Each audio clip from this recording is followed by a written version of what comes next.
Stands as a beacon of collective strength, and Malaysia, as the host, is deeply committed to nurturing that strength through inclusive dialogue, visionary leadership and regional solidarity. Now, this year's summit comes at a pivotal juncture, with ASEAN's Community Vision 2025 nearing its horizon. Today's discussion will help shape the post-2025 agenda, the one that must be bold, forward-looking and resilient to uncertainty. Malaysia's leadership will likely emphasize strategic themes: digital innovation, sustainable development, youth empowerment and the centrality of ASEAN in maintaining peace and balance in the Indo-Pacific. Indeed, the ASEAN Summit 2025, hosted by Malaysia in the heart of Kuala Lumpur, marks a significant chapter in Southeast Asia's ongoing journey toward regional unity, resilience and progress. Held at the iconic Kuala Lumpur Convention Centre, KLCC, the summit brings together leaders from all 10 ASEAN member states and Timor-Leste as an observer. Under the theme Inclusivity and Sustainability, this year's summit reflects a strong collective will to navigate global uncertainties through enhanced cooperation, economic integration and sustainable development. As the chair of ASEAN 2025, Malaysia plays a central role in steering key discussions on issues that matter to the region's future, ranging from climate action and digital economy to disaster preparedness and regional security. And the summit serves as a platform for member states to reaffirm their commitment to shared goals, including the implementation of the ASEAN Community Vision 2045. In addition to official meetings, the event also features ministerial dialogues, business forums, youth engagements and cultural showcases that underline ASEAN's people-centric and inclusive approach. Yes, this is a moment for Malaysia to shine not just as a host but as a convener of meaningful cooperation. A proud reminder that in ASEAN, strength lies in unity and our path forward is one we walk together. Now, ladies and gentlemen, the air is filled with anticipation as dignitaries make their way into the hall. A proud moment for Malaysia as it welcomes leaders from across ASEAN, the Gulf and China, because each arrival is a reminder of the diplomatic weight the summit carries on the global stage, and it is a setting that truly reflects the unity in diversity that ASEAN stands for as a whole. Yeah, and this year's summit is especially symbolic as it underscores ASEAN's growing relevance on the global stage while reinforcing Malaysia's leadership in regional diplomacy. And the presence of both heads of government and heads of states highlights the seriousness of the agenda and the strength of political will among member nations. Again, or against the backdrop of global tensions and climate urgency, the ASEAN Summit 2025 offers not just dialogue but decisive regional action, showcasing Southeast Asia's united voice in building a peaceful, prosperous and forward-looking future. As we're now approaching the formal signing ceremony, it is an important and symbolic moment because agreements and declarations signed today will definitely serve as the strategic roadmaps for deeper economic integration and mutual development.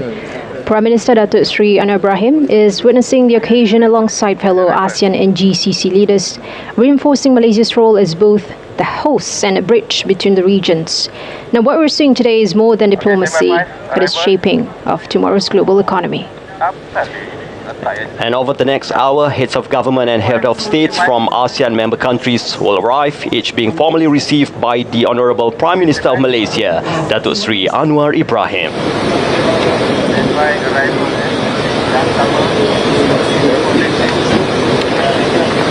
And right on schedule, the first motorcade arrived. This is the head of government of Timor-Leste. A special moment as Timor-Leste participates in the summit as an observer and aspiring full member of ASEAN. A historic step forward for this young nation as it deepens its integration into the Southeast ASEAN family.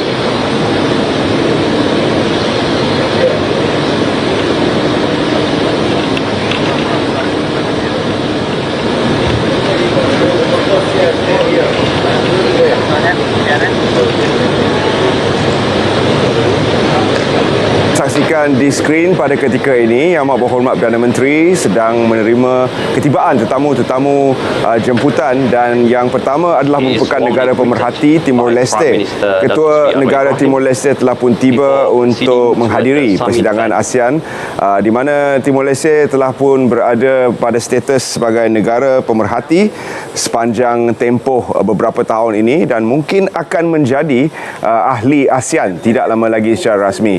Walaupun Yang Amat Berhormat Perdana Menteri kelihatan bersahaja pada ketika ini, namun isu-isu dan topik yang bakal dibincangkan nanti adalah merupakan antara yang penting, bukan sahaja untuk ASEAN tetapi untuk kedudukan Malaysia di mata dunia. Antara topik penting yang akan dibincangkan adalah strategi untuk menangani isu cuaca yang melampau disebabkan oleh pemanasan global, dan juga akan melihat bagaimana strategi ekonomi yang berkesan untuk menangani situasi yang bergolak di seluruh dunia. Kedudukan ASEAN sebagai satu supply chain point yang penting di mata dunia juga akan direncana dalam persidangan kali ini. Convergence of cultures, strategies and aspirations. At the heart of it, Malaysia stands ready to lead. Malaysia memang dilihat sebagai satu titik pertemuan antara budaya-budaya seantero, di mana kita menggabungkan beberapa strategi utama untuk membawa kemakmuran negara. Antaranya adalah meraihkan kelainan dan kepelbagaian di dalam negara.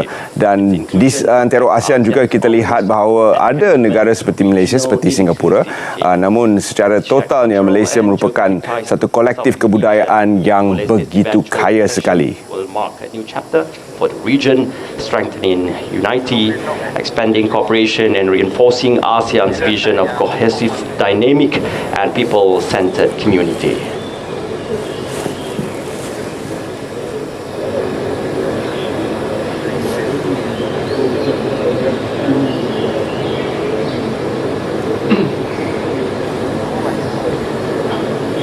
Negara ahli pertama dijadualkan tiba sebentar lagi, iaitu Thailand, yang diwakili oleh Perdana Menteri muda Thailand.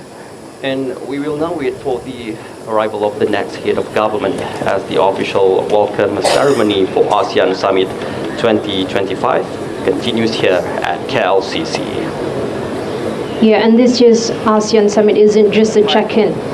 It is a reset button, because leaders are here to chart the course for ASEAN beyond 2025, facing new global realities while staying true to the founding spirit of unity and cooperation.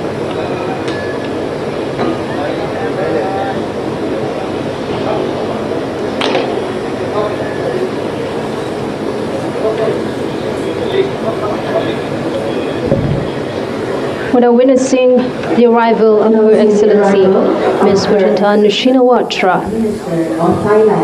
Perdana Menteri Thailand adalah yang pertama tiba di antara kesemua pemimpin negara ASEAN. Perdana Menteri muda Shinawatra yang merupakan daripada keluarga Thaksin Shinawatra sendiri, yang menjadi juga seorang penasihat kepada Yang Amat Berhormat Perdana Menteri dalam kapasiti Yang Amat Berhormat Perdana Menteri sebagai pengerusi ASEAN. Malaysia's Prime Minister Datuk Seri Anwar Ibrahim is currently personally welcoming all the delegates, showing Malaysia's leadership on the global stage. We're looking into the principle that ASEAN should be at the heart of regional cooperation in Asia Pacific. Thailand sebenarnya merupakan rakan kongsi penting kepada Malaysia, bukan sahaja dari segi kedudukan geografinya, tapi juga sebagai negara yang menjadi perintis kepada deklarasi Bangkok yang memulakan ASEAN. Ini merupakan negara ahli yang begitu penting juga dari segi ekonominya, di mana penduduk Thailand lebih 65 juta orang, juga menjadi satu sumber tenaga kerja yang penting kepada seantero ASEAN. To be a strong voice in sustainable development and intra-ASEAN trade. And she is now warmly greeted by Prime Minister Datuk Seri Anwar Ibrahim before proceeding toward the summit venue.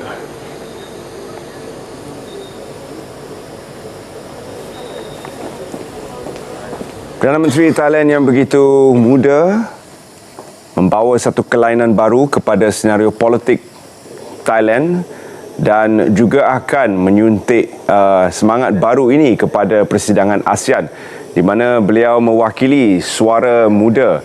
ASEAN juga adalah merupakan rantau yang begitu muda dengan purata umur penduduk ASEAN dilihat di bawah 35 tahun. Well, Thailand is one of the founding members of ASEAN and plays a very important role in promoting regional stability, economic integration and sustainable development. Strategically located at the heart of mainland Southeast Asia, Thailand has long been a driving force behind ASEAN's connectivity initiative, cross-border trade and environmental cooperation.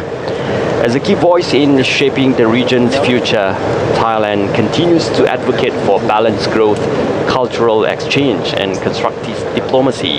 Lawat ke negara-negara ASEAN lain tanpa memerlukan visa. Namun apakah seterusnya langkah yang boleh diambil untuk merapatkan bukan saja rakyat ASEAN tetapi juga ekonomi ASEAN? Okey, dan seterusnya kita dapat saksikan ketibaan as the Prime Minister of Malaysia steps forward, so Ketua negara yang berikutnya. in ASEAN. Cambodia nation has been increasingly active in promoting cultural diplomacy and connectivity within ASEAN. Samdech Moho Borvor Taipel yang merupakan Ketua Negara Cambodia, Steps out and rakan penting dari segi pelancongan, kebudayaan dan juga sebagai sumber tenaga untuk keseluruhan ASEAN.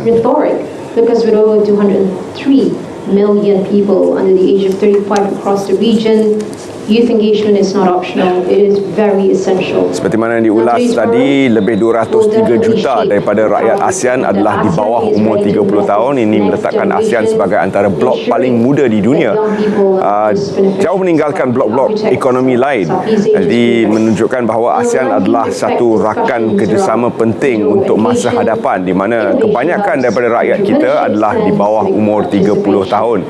Ini menunjukkan bahawa Malaysia yang juga merupakan antara negara yang menjadi pencetus kepada AI di rantau ini begitu penting dalam merencana satu strategi muda untuk membantu anak-anak ASEAN mencapai kuasa ekonomi yang lebih besar. engaging in political dialogues and economic exchange.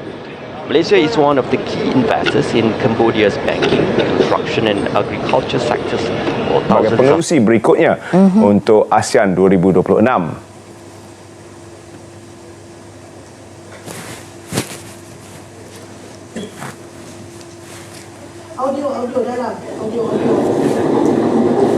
the President of the Republic of the Philippines, where we can see a strong advocate for maritime cooperation and regional peace. Philippines continues to play an active role in shaping the ASEAN's position on regional security and prosperity. Negara Filipina sememangnya merupakan antara rakan kongsi penting dalam strategi keselamatan, terutama sekali di Laut Cina Selatan. Participating in the summit is to reaffirm the economic and diplomatic ties, particularly in perhaps supply chain resilience, maritime security, high-tech and green development, to educational, cultural exchanges. Now, this year's ASEAN Summit is a huge matter.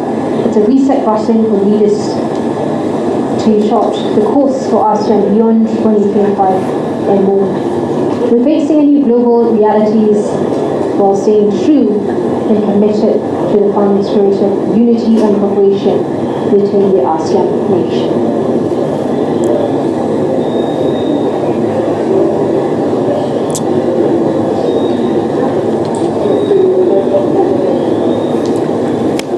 Presiden Filipina Ferdinand Bongbong Romulus Marcos Jr.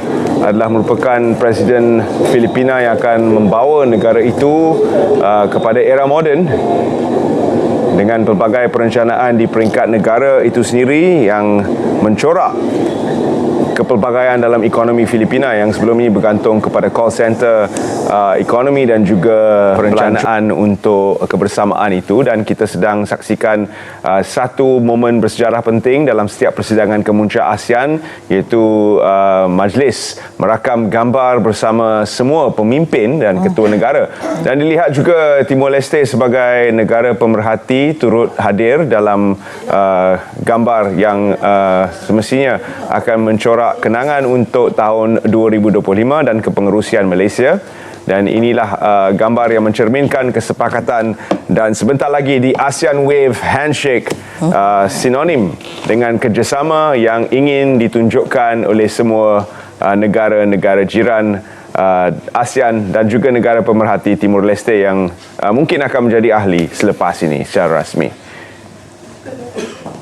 Yang berhormat Perdana Menteri sebagai pengerusi dilihat di tengah-tengah, dan juga kita dapat lihat kehadiran semua ketua negara ASEAN melainkan Myanmar yang menghantar senior minister.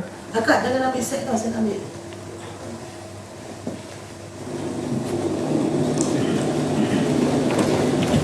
Dan selepas ini kita akan mungkin mendengar ucapan pembukaan oleh pengerusi ASEAN Yang Amat Berhormat Perdana Menteri Datuk Seri Anwar Ibrahim, yang akan berfungsi sebagai pencetus persidangan kemuncak ini. This will set the tone and the stage for all meetings moving forward.